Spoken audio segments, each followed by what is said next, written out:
2025 లేదా 26లో డిగ్రీ లేదా బీటెక్ చదివారా? సాఫ్ట్వేర్ జాబ్ కోసం ఎదురు చూస్తున్నారా? అయితే కోడ్ జ్ఞాన్ 100 డేస్ కోర్సులో చేరండి, జాబ్ సాధించండి. నమస్కారం ప్రియా చౌదరి గారు. నమస్తే అమ్మా. కొంతమంది లైఫ్లో మన చుట్టుపక్కలే ఉంటారండి. వాళ్ళకంతే ఉంటారండి. సో వాళ్ళు ఏంటంటే ప్రేమ చూపించినా అంతే చూపిస్తారు, కోపం చూపించినా అంతే చూపిస్తారు. వాళ్ళకి అటిట్యూడ్ లెవెల్స్ అనేవి ఏ విధంగా ఉంటాయి అని అంటే చూడ్డానికి పీక్ లెవెల్లో ఉన్నట్టుంటారు, కానీ బట్ అందులో బ్యాలెన్స్ ఉంటుంది. కొన్నిసార్లు ఏంటంటే అది చూడ్డానికి వేరే వాళ్ళకి నెగటివ్గా కనిపిస్తూ ఉంటుంది. సో అటువంటి క్యారెక్టర్స్ మన చుట్టుపక్కల చాలా ఉంటాయి. అంటే వాళ్ళు ప్రేమించినా అట్లే ప్రేమిస్తారు, కొట్టినా అలానే ద్వేషించినా అట్లే ద్వేషిస్తారు, పీకిన అలాగే పీకుతారు, కరుణించిన అలాగే కరుణిస్తారు, క్షమించేసిన డౌన్ టు ఎర్త్ వెళ్ళిపోతారు. అవును, అది ఏంటి క్యారెక్టర్ ఎలా అని అడుగుతున్నారు. ఓకే, మీకు ఒక విషయం చెప్తా. కరెక్ట్గా ఇవే గుణాలు ఉన్న పర్సన్ అందరికీ అర్థమయ్యేటట్టు, అందరూ చాలా ఇష్టపడేటటువంటి ఒక లెజెండ్ గురించి చెప్తా. లెజెండ్ అంటే రియల్లీ లెజెండ్ మా బాలయ్య. జై బాలయ్య, జై బాలయ్య.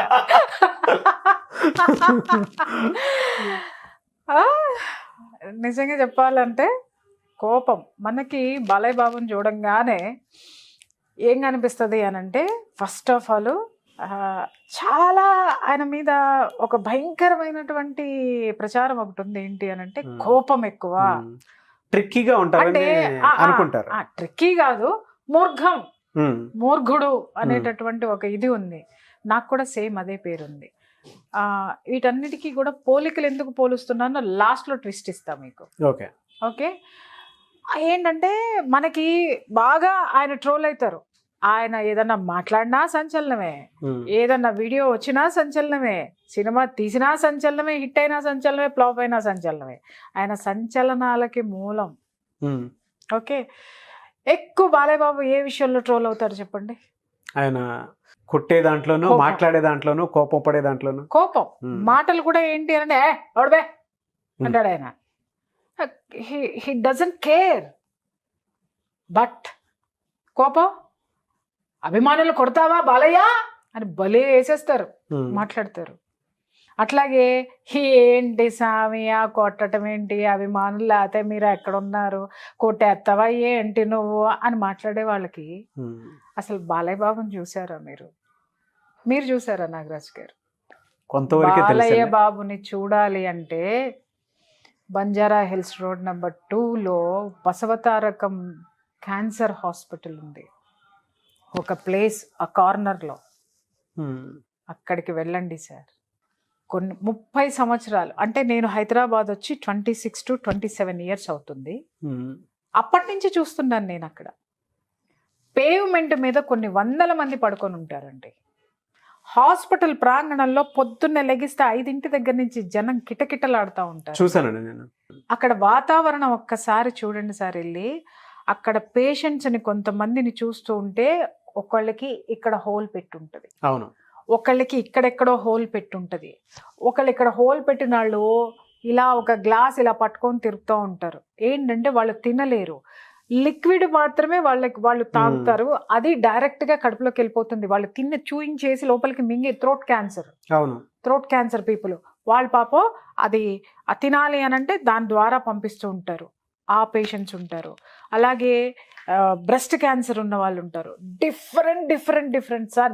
జీవితం మీద ప్రేమ రావాలి అంటే, నువ్వు దరిద్రుడు కానీ నీకు ఆత్మహత్య చేసుకోవాలనిపిస్తే బసవతారకం హాస్పిటల్కి వెళ్ళండి, మీరు ఎంత అదృష్టవంతులు అర్థమవుతుంది. ఒక గాంధీ హాస్పిటల్కి వెళ్ళండి, మనం ఎంత అదృష్టవంతులు అర్థమవుతుంది. విపరీతమైన కోపం మీకుంది, విపరీతమైనటువంటి ఆల్కహాలిక్ నేచర్ మీకుంది, విపరీత ధోరణులు మీకున్నాయి, సరికాని జీవన విధానంలో మీరున్నారంటే ఈ రెండింటికి వెళ్ళిరండి సార్. జీవితం విలువ అర్థం ఏంటో మీకు తెలిసి వస్తుంది. పేవ్మెంట్ మీద పడుకొని ఉంటారు సార్. ఎప్పుడు చూసా మీరు అర్ధరాత్రి వెళ్ళండి, తెల్లారుజామున. ఎందుకంటే నేను కార్ డ్రైవింగ్ నేర్చుకునేటప్పుడు తెల్లారుజామున లేదండి, తెల్లవారుజామున ఉండేవారు సార్. అర్ధరాత్రిలో మన ఫీల్డ్ ఎలా ఉంటుంది, ఎక్కడ ఏదంటే పరిగెట్టడమే కదా, అర్ధరాత్రి లేదు అపరాత్రి లేదు. వస్తూ ఉంటే ఆ పేవ్మెంట్స్ మీద జనాలు పడుకొని ఉంటారు, లోపల ఉంటారు. మధ్యాహ్నం అయ్యేసరికి ఎవరో ఒకళ్ళు ఫుడ్ డొనేట్ చేస్తూ ఉంటారనమాట. అక్కడ ఆ పేషెంట్స్కి కుప్పలుగా పేషెంట్స్ ఉంటారు. అయితే మీరు అనొచ్చు, ఏమంటే నాకు అర్థం కాక అడుగుతాను, ఆ ఇన్స్టిట్యూషన్కి బాలకృష్ణ గారి కోపానికి ఏమన్నా సంబంధం ఉందా? ఈ కోపం మూయడానికి ఆ ఇన్స్టిట్యూషన్ గురించి మాట్లాడుతున్నారా? అది ఏందండి అని మీరు మాట్లాడచ్చు. సార్, కొన్ని లక్షల మందిని ఆయన ఈ భుజాల మీద మోస్తున్నాడు. అది తెలుసా ఎవరికైనా? నాన్ ప్రాఫిటబుల్ ట్రస్ట్ అది ఎన్టీ రామారావు గారు బసవతారకం గారి పేరు మీద ఓపెన్ చేసినటువంటి నాన్ ప్రాఫిటబుల్ ట్రస్ట్ని నడపటం అంటే అది ఎంత కష్టం ఒక్కసారి ఆలోచించండి. ఒక పేషెంట్ ఎంటర్ అయిన తర్వాత ఎంత ఖర్చు అవుతుంది? అవునండి. డాక్టర్స్కి మెయింటెనెన్స్. ఒక చిన్న హాస్పిటల్ మల్టీ స్పెషాలిటీ హాస్పిటల్ పెట్టుకుంటే మనం జ్వరం అని వెళితే వాడు 15,000 బిల్ వేసి ఇచ్చి డోలో 650నో లేకపోతే పారాసెటమాలో లేకపోతే జింకోవిట్టో రాసి పో అంటాడు. దానికి 15,000 వసూలు చేస్తాడు. కారణం ఏంటి? బిల్డింగ్ రెంటు, వాడి డాక్టర్ల ఫీజు, ఇంకొకటి ఒత్త జ్వరానికి. మెడికల్ షాప్కి వెళ్ళి 650 వేసుకోవచ్చు, కానీ అది ఏంటో మనకు తెలియదు. కొంచెం తీవ్రంగా ఉందని వెళ్తేనే వాడు మన మీద వాడి భారాన్ని అంత వేసేస్తున్నాడు. వాడి ఇంట్లో ఖర్చులు కూడా మనకే, వాడి లగ్జరీస్ కూడా మనకే బిల్లు. అంత చిన్న హాస్పిటల్స్ ఈ విధంగా దోపిడీలు చేస్తూ ఉంటే ఒక్కసారి ఆ క్యాన్సర్ హాస్పిటల్కి వెళ్ళండి సార్. ఎంత ట్రీట్మెంట్ జరుగుతుందంటే అక్కడ ఒక క్రమశిక్షణ కనిపిస్తుంది, డెడికేటెడ్ డాక్టర్స్ కనిపిస్తారు. ఆ ఇన్స్టిట్యూషన్ మొత్తం చూడండి, ఎక్కడ చూసినా కూడా దయా, కరుణ, సేవ, డెడికేషన్. ఇవన్నీ ఎవరివో తెలుసా సార్? మా బాలయ్యలో. అవును. ఆయన వాటి మీద ఒక తపస్వి.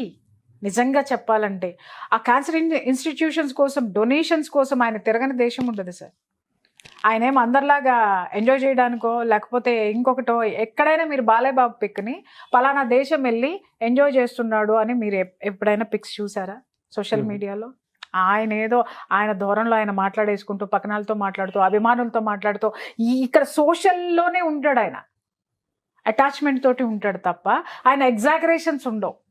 ఆయన ఇంకొకటి ఉండదు. ఎంతసేపు చూసినా ఆయనదొక ప్రపంచం. ఆ ప్రపంచమే ఈ ప్రపంచం. పరమశివుడు నిజంగా ఆ ఘోర అఖండలో అఘోర క్యారెక్టరు కరెక్ట్గా Balayya Babu. Ditto sir, ditto అదే క్యారెక్టరు 100% నేను చెప్తున్నా. ఆ అఘోర ఏంటి అంటే ఘోరమైనది ఏదీ లేదు, ఎవ్రీథింగ్ స్వీకరించడమే. కానీ వాళ్ళని చూస్తే భయం, వాళ్ళని ముట్టుకోవాలంటే భయం, వాళ్ళ దగ్గరికి వెళ్ళాలంటే భయం. కారణం ఏంటి అంటే అంత డిసిప్లిన్తో వాళ్ళు ఉంటారు, అంత డెడికేషన్తో వాళ్ళు ఉంటారు, సామాజిక బాధ్యతతో వాళ్ళు ఉంటారు. కాబట్టి ఇలాంటివన్నీ వాళ్ళకి నచ్చవు. అఘోరా దగ్గరికి వెళ్ళి ఒక దండేండి లాగి పెట్టి కొడతాడు, ఒక విభూది ఇవ్వండి లేదా కుళ్ళిపోయింది ఇవ్వండి తినేస్తాడు, పండింది ఇవ్వండి తినేస్తాడు. రెండింటిని ఒకేలా చూస్తాడు. ఎందుకంటే ప్రతిదీ శివోహం, దైవాంశ సంభూతం. వాళ్ళ నాన్నగారు ఆయనకి ఇచ్చినటువంటి బాధ్యత, ఆస్తి అది. ఆయనకి ఆస్తి కాదు సార్, బాధ్యతను తీసుకున్నాడు ఆయన. సార్, ఎంతమంది పేదవాళ్ళు ప్రాణం పోసుకుని వెళ్తారు తెలుసా సార్? అక్కడి నుంచి ఎంతమంది సార్ ప్రాణం పోసుకుని అక్కడి నుంచి దండం పెట్టి వెళ్తారు సార్. అక్కడున్న డాక్టర్స్ని తీసుకోండి సార్, ఎంత సర్వీస్ ఓరియంటెడ్ తోటి ఉంటారంటే ఆ డిసిప్లిన్ ఎక్కడి నుంచి వచ్చింది? గ్రేట్ మూల విత్తనం ఎన్టీ రామారావు గారి దగ్గర నుంచి 100% ఆయనకున్న లక్షణాలన్నిటినీ పుణికి పుచ్చుకున్నటువంటి మహోన్నతమైనటువంటి వ్యక్తి ఎవడన్నా ఉన్నాడంటే మా బాలయ్యే. 100%. సార్, పని మనిషి జ్వరంతో ఉంది అని అంటే జ్వరం తగ్గిన తర్వాత రా అని మనం ఫోన్ పెట్టేస్తాం. కానీ మనం జీతం ఇస్తున్నా సరే మన పని మనిషే దానికి జ్వరం వచ్చింది, ఏమే హాస్పిటల్కి వెళ్ళావా, డబ్బులు ఏమైనా కావాలా, లేకపోతే నాకు తెలిసిన డాక్టర్ ఉన్నాడు నేను తీసుకెళ్తా అనేవాళ్ళు చాలా కొంచెం తక్కువ మంది ఉంటారు. ఎందుకు? వాళ్ళని ప్రేమిస్తే. ఓకే, అలాగే మనకి ఉండాల్సినటువంటి వివిఐపీస్, స్టార్లు బోల్డంతమంది ఉన్నారు సార్. వాళ్ళందరికీ ఎవరైనా అభిమానులు ఫోన్ చేయమని చెప్పండి సార్, మేము పలానా బాధతోటి ఫీల్ అవుతున్నాము, మాకు హెల్ప్ చేయాలి అని అంటే చాలా చాలా చాలా తక్కువ శాతంతో ఎవరో ఒకళ్ళని పంపించో ఏదో ఒకటి చేసి మమ అనిపించుకుంటారు. కానీ ఇదే క్యాన్సర్ హాస్పిటల్లో ఎవరైనా సరే చిన్న కన్సర్న్ సార్, ఒక ఫోన్ కాల్ బాలయ్య బాబుకి ఫోన్ చేసి, సార్ ఇట్లా మా వాళ్ళు క్యాన్సర్తో బాధపడుతున్నారు సార్, మాకు ట్రీట్మెంట్ కావాలి, మేము ఖర్చు పెట్టుకోలేం, లేకపోతే ఖర్చు పెట్టుకున్న స్తోమత ఉన్నా మాకు కొంచెం కేరింగ్ కావాలి, ఇలా ఏదైనా ఆ హాస్పిటల్కి సంబంధించి, ట్రీట్మెంట్కి సంబంధించి, ఆర్థిక సహాయానికి సంబంధించి ఒక్క ఫోన్ కాల్ చేయండి సార్, నిమిషాల ప్రకారము సిస్టమ్ మొత్తం అలర్ట్ అవుతుంది ఆ కేసు మీద. వెదర్ దట్ ఈస్ పేవ్మెంట్ మీద ఉన్నటువంటి బెగ్గర్ అయినా సరే, బిగ్ షాట్ అయినా సరే. బిగ్ షాట్కి ఏ విధమైనటువంటి రెస్పాన్స్ ఉంటుందో బెగ్గర్కి కూడా అదే రెస్పాన్స్ ఉంటుంది. ఇంకొక విషయం చెప్పమంటారా, డైరెక్ట్గా ఆయనే వెళ్తాడు కొన్నిసార్లు. ప్రజెంట్ ఆయన ఉన్నాడు అని అంటే వెళ్ళి అటెండ్ అయ్యి ఆ కేసు ఏదో చూసి వాళ్ళని అలర్ట్ చేసి అది క్లియర్ అయిపోయిన తర్వాత మళ్ళీ వాళ్ళు డిశ్చార్జ్ అయ్యేటప్పుడు కూడా వాళ్ళతో ఉండి వాళ్ళకి అప్రిసియేషన్ చెప్పి బయటకు వస్తాడు ఆయన. ఈ బాలయ్య ఎవరికైనా తెలుసా? చెత్త రాతలు, పిచ్చి కూతలు కూసే వాళ్ళందరికీ కోపం ఎక్కువ, మూర్ఖుడు, ఇంకొకటి అంటే క్యారెక్టర్స్ చెప్తున్నాను నేను. Other side of the coin చూడు, ఒకవైపే చూడు, రెండో వైపు కూడా చూడు, తట్టుకోలేవు, ఏడ్చి పెడతావు. అన్ని బ్రతుకులు, అన్ని జీవితాలు ఆయన ద్వారా ప్రాణం పోసుకుని పునర్జన్మని తీసుకుంటున్నాయి. ఆ ఆశీర్వాదాలన్నీ ఈరోజు ఆయనకున్నాయి సార్. అవును, హీఈస్ రియల్లీ అఘోరా. బయటికి ఏ పరమశివుడిలాగా కనిపిస్తాడో లోపల ప్రాణం పోసేటటువంటి మహోన్నతమైనటువంటి అఘోరా ఆయన శక్తి ఆయనలో ఉంది. ఏ శక్తి లేకుండా దాన్ని అంత సక్సెస్ఫుల్గా, అంత కరుణామూర్తిగా నడవడం అనేది ఎవ్వడి వల్ల కాదు. Yes, okay. తర్వాత నాకు తెలిసి నేను చెప్తాను, ఒకళ్ళు నాకు ఫోన్ చేశారు.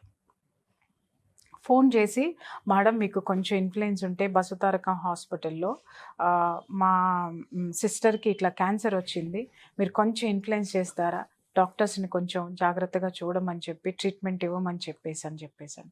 వాళ్ళు ఎఫర్ట్స్ పెట్టలేరు, వాళ్ళు చేయలేరు. నాకు నిజంగా అప్పుడు నేను మన దగ్గర పొలిటికల్ అనలిస్ట్గా వర్క్ చేస్తున్నాను. అదృష్టం ఏంటంటే నేను నా అసెంబ్లీ అబ్జర్వర్గా ఉన్నాను. నేను అసెంబ్లీలో బాలయ్య బాబు వస్తారు కదా, అదే ఇంకొకళ్ళు అయితే ఏం చేస్తారు సార్, గవ్వ పరిగెట్టుకొని వెళ్ళిపోయి ఆయన దగ్గరికి వెళ్ళిపోయి ఆయనతో మాట్లాడిచ్చేసి చేస్తారు. నాకంత ధైర్యం లేదు. లేదు ఎందుకు లేదంటే ఆయన గురించి నాకు అన్ని స్టోరీలు విన్నాను నేను. ఆయన అంత భయంకరుడు, అంత ఇది, అంత అది ఇది అని నేను చూసేదాన్ని. ఆ అసెంబ్లీలో చూసేదాన్ని. ఆయన ఇటు వస్తున్నాడంటే ఇటు వెళ్ళిపోయేదాన్ని, ఎందుకు వచ్చిన గోళ అనేసి పలకరించేదాన్ని కాదు, కానీ చూసేదాన్ని. బట్ ఆ రోజును కూడా నేను ఆయన దగ్గరికి పోలే, భయం నాకు. ఓయమ్మో ఎందుకు వచ్చిన కూడా నాకెందుకులే అని చెప్పేసి అని ఇమ్మీడియట్గా ఆయన పిఏకి చెప్పాను నేను, సార్ ఇది కేసు ఉంది, నేను చెప్పానని చెప్పండి, అదిగో నా ప్లేస్ అది, నన్ను రమ్మనమంటే నేను 10 మందిని అమ్మటి పెట్టుకుని వస్తా బాలయ్య దగ్గరికి, ఎందుకంటే సెక్యూరిటీ నాకు కూడా కావాలి కదా, మళ్ళీ ఎప్పిస్తాడో లేకపోతే ఇంకేమంటాడో లేకపోతే ఇంకేంటో, ఎందుకంటే అన్ని స్టోరీలు నేను విన్నాను కాబట్టి అని అనేసరికి మేడం సరే అని చెప్పేసాను అన్నారు. వాళ్ళ నంబర్ ఇచ్చేసాను, అంతా అయిపోయింది. ఇంకా నేను మర్చిపోయాను సార్, మర్చిపోయాను, నాకు తెలీదు. 15 days తర్వాత నాకు వాళ్ళ ఎవరైతే సిస్టర్ అని చెప్పారో వాళ్ళ ఫ్యామిలీ మొత్తము స్వీట్స్ పట్టుకొని నా దగ్గరికి వచ్చారు. గ్రేట్. స్వీట్స్ పట్టుకుని థ్యాంక్ యూ మేడం, అసలు ఎంత సర్వీస్ అంటే బాలయ్య గారు డైరెక్ట్గా మాకు ఫోన్ చేసి మాట్లాడారు మేడం అని. నేను షాక్. బాలయ్య ఏంటి మీతో మాట్లాడారా, బాలయ్య మీతో మాట్లాడారా, బాలయ్య బాబు మీతో మాట్లాడారా, ఇంతే 10 సార్లు అడిగాను నేను. నాకు అప్పటికి ఆయన మీద ఈ ప్రపంచం మొత్తం వేసినటువంటి ఇది పోలేదు. మీతో అనేక సార్లు నేను అడగడానికి కారణం అంటే నేను అక్కడే ఉన్నాను కానీ నేను చూడలేదు సార్. పక్కనే ఉన్నా కూడా మన కళ్ళు మనల్ని మోసం చేస్తాయి. మన మనసు ఎప్పుడైతే పెడతామో అప్పుడు మాత్రమే వాస్తవాన్ని మనం చూస్తాము. ఇది నిజంగానా? అవును మేడం, ఆపరేషన్ జరిగింది సక్సెస్ఫుల్గా, మా సిస్టర్ని ఇంటికి తీసుకొచ్చేసాం మేము. ప్రతి ఒక్క ఇష్యూలో బాలయ్య గారు జోక్యం చేసుకొని మాకు ఇది చేశారు, ఇది అంతా కూడా మీ వల్ల అనంటే నాకు ఒక్క నిమిషము నా ఒంటి మీద స్పర్శ లేదు సార్. ఎందుకు లేదు చెప్పమంటారా? ఆయన ఇంత వీళ్ళెవరో తెలీదు, నాకే తెలియదు. వాళ్ళు ఎవరో చెప్పారు పలానా మేడంని పట్టుకోండి, ఆవిడ ఎట్లున్న పని చేసి పెడతారు అనేది చెప్పారు, నాకే తెలియదు. వాళ్ళు నేను అడిగాను, పోనీ మీరు ఎవరి చేతైనా ఇంకెవరి చేతైనా చెప్పించారంటే, మేడం మాకు అంత ఎక్కడుంది మేడం, మీరు ఫోన్ చేస్తేనే మీరు ఆ రోజు పిఏకి చెప్పారంట, నంబర్ ఇచ్చారంట, డైరెక్ట్గా బాలయ్య బాబు ఫోన్ చేసి మాకు హాస్పిటల్కి వెళ్ళమన్నారు, పలానా డాక్టర్ని పిఏ కలవమన్నారు, కలిసిన తర్వాత జాయిన్ అయిన తర్వాత ఆపరేషన్ రోజున బాలయ్య బాబు అటెండ్ అయ్యారు, హాస్పిటల్కి వచ్చి మాకు ధైర్యం చెప్పి వెళ్ళారు. ఎవ్రీథింగ్ ఆయన కనుసన్నల్లో జరిగింది.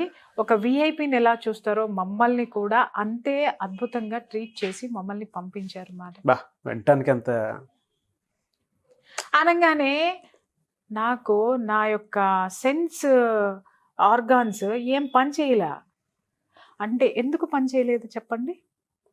మనం ఒకటి వింటాము, అది కాదు ఆయన రియాలిటీ ఒకటి ఉంది. వాస్తవం తెలుసుకున్న తర్వాత మన మీద మనకే ఒక విధమైనటువంటి అసహ్యం వేస్తుంది. అంటే మన అజ్ఞానానికి మన మీద మనకే ఒక వ్యతిరేక భావం వచ్చేస్తుంది.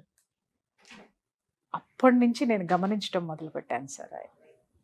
అప్పటి నుంచి అనుకున్నాను, ఒక్కటే మాట అన్నారు అన్నమాట వాళ్ళు, మేడం దేవుడు మేడం. ఆ దేవుడి దగ్గరికి వెళ్ళే ధైర్యం మాకు లేదు. ఆల్రెడీ మేము థ్యాంక్స్ చెప్పాము, బట్ దేవుడి దగ్గరికి చేర్చిన పూజారి మీరు, మీకు థ్యాంక్స్ చెప్పడానికి వచ్చాము అంటే, అప్పుడు నేను చెప్పా, పెద్ద ఆయనకి పెట్టండి పైన.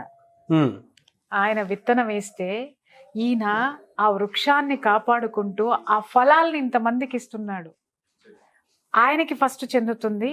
ఆ వారసత్వాన్ని తీసుకున్న ఈయనకి మీ ఆశీర్వాదాలు మొత్తం ఆయనకి వెళ్ళి 10 కాలాల పాటు మనందరి ఆయుష్లో నుంచి కొన్ని రోజులు ఆయనకి ట్రాన్స్ఫర్ చేద్దాం.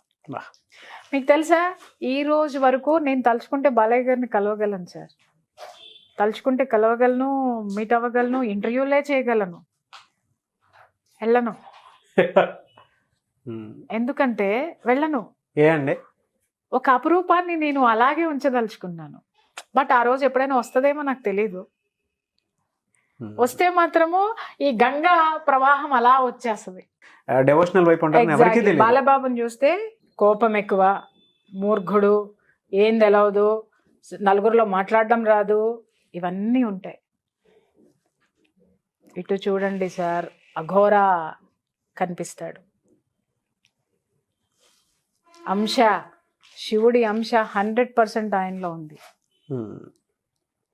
100% ఉంది.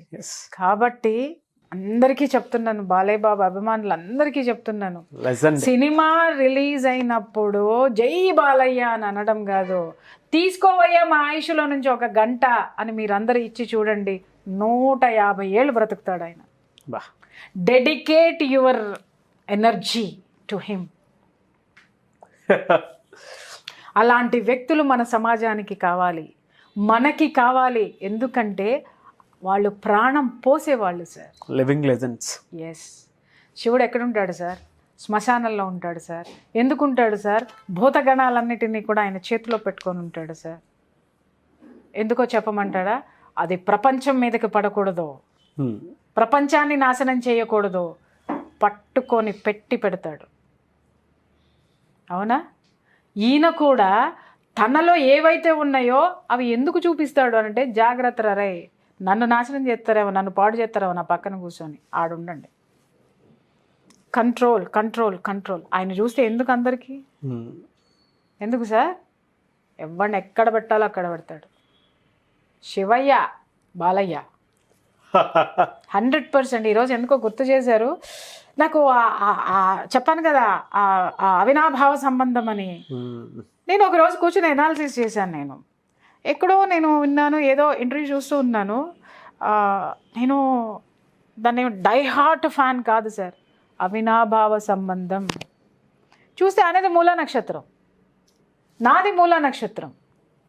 నేను పైకి కనపడింది, నా వెనకేముంది ఎవరికి తెలియదు.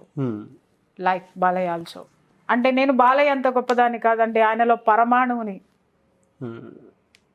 ఇంకొకటి, నాకు జనాలకి ఇంకా సర్వీస్ చేయాలనేటటువంటి మోటివేషన్ నేను అక్కడి నుంచే తీసుకున్నాను, ఆయన నుంచి తీసుకున్నాను. పైకి కనిపించడం కాదు, లోపల ఏముందో చూడండి. జై బాలయ్య, జై బాలయ్య, జై Balayya, Shivayya Balayya. Yes, really great. Legend అంటారు చూసారా సార్? అవును, legend. Yes, really legend he is. Really Simha he is. ఏ పేర్లు అయితే ఉన్నాయో అవన్నీ 100% ఆయన ఆహార్యానికి కూడా ఒత్తి. యాక్ట్ అవుతాయి. ఆకారానికి కాదు, ఆయన వేసిన వేషాలు కాదు, ఆయన ఆహార్యం అది. ఏ మనిషిని కూడా ఏం చెప్తారో నమ్మకండి, ఏం చూసారో కూడా నమ్మకండి. మీకు వాస్తవం ఏమిటి అనేది గ్రహించండి.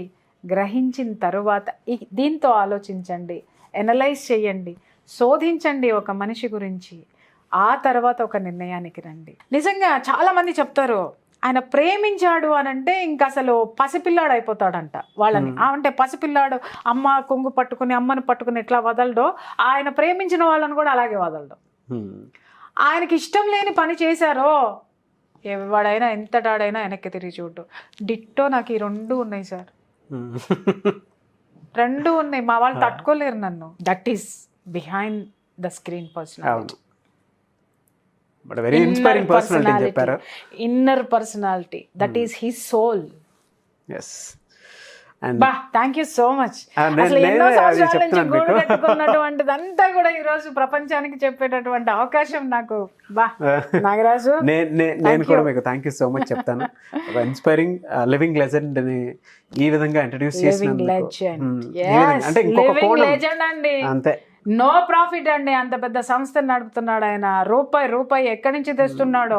మీ అభిమానులందరూ చెప్తున్నాను, దుంపల దగ్గర పిచ్చి పిచ్చి వాటిలన్నిటికీ డబ్బులు ఖర్చు పెట్టకండి. డబ్బులు మీరు మీ కష్టంలో నుంచి 10 రూపాయలు ఒక అకౌంట్ పెట్టుకొని ప్రతి ఒక్కళ్ళు రోజుకు 10 రూపాయలు ఇన్స్టిట్యూషన్కి పంపండి. Thank you so much Priya Chaudhary గారు. Thank you.